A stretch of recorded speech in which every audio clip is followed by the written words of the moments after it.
नमस्कार,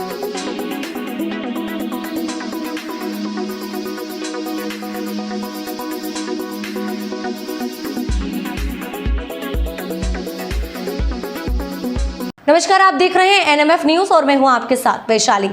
जीतू पटवारी का बीजेपी पर हमला, कहा मोदी गारंटी चाइना का माल। मोहन यादव के आने के बाद 3C का बोलबाला। उन्होंने कहा कि जब मैं मुख्यमंत्री से सवाल करता हूं तो मेरे ऊपर एफआईआर दर्ज करवा दी जाती है। पिछले 8 दिन में 4 एफआईआर दर्ज हो चुकी हैं। भाषणों में सवाल करने पर एफआईआर दर्ज होने लगी हैं। ये इससे पहले कभी मध्य प्रदेश में नहीं हुआ था, लेकिन वो चाहे जेल भेजें या कोर्ट लगवाएं, कोई कांग्रेस उससे डरेगी नहीं।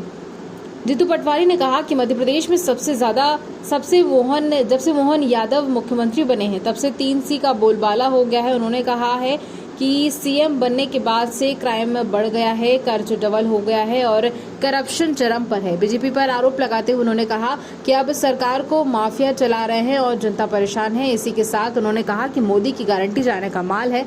लोग अब भी इस बात को भलीभांति समझ गए हैं। शामगढ़ सुवासरा में कांग्रेस प्रत्याशी दिलीप सिंह गुर्जर जी के समर्थन में जनसभा को संबोधित करते हुए कांग्रेस प्रदेश अध्यक्ष ने कहा कि विधानसभा चुनाव के दौरान नरेंद्र मोदी प्रदेश वासियों को कई तरह की गारंटी देकर गए थे, लेकिन आज तक एक भी पूरी नहीं हुई है। इसका मतलब यह है कि मोदी की गारंटी चाइना का माल है। उन्होंने कहा कि जनता अब बीजेपी की असलियत अच्छे से समझ गई है और इस बार से 19 सीटें भी नहीं मिलेंगी। उन्होंने कहा कि 13 मई यानी कि बीजेपी गई। उन्होंने कहा कि एक तरफ मोदी जी की गारंटी पूरी नहीं होती और दूसरी तरफ जब से मुख्यमंत्री मोहन यादव जी आए हैं तब से प्रदेश में 3C चरम पर है। क्राइम, कर्ज और करप्शन से कोई लोग परेशान हैं और लेकिन बीजेपी सरकार बेपरवाह है।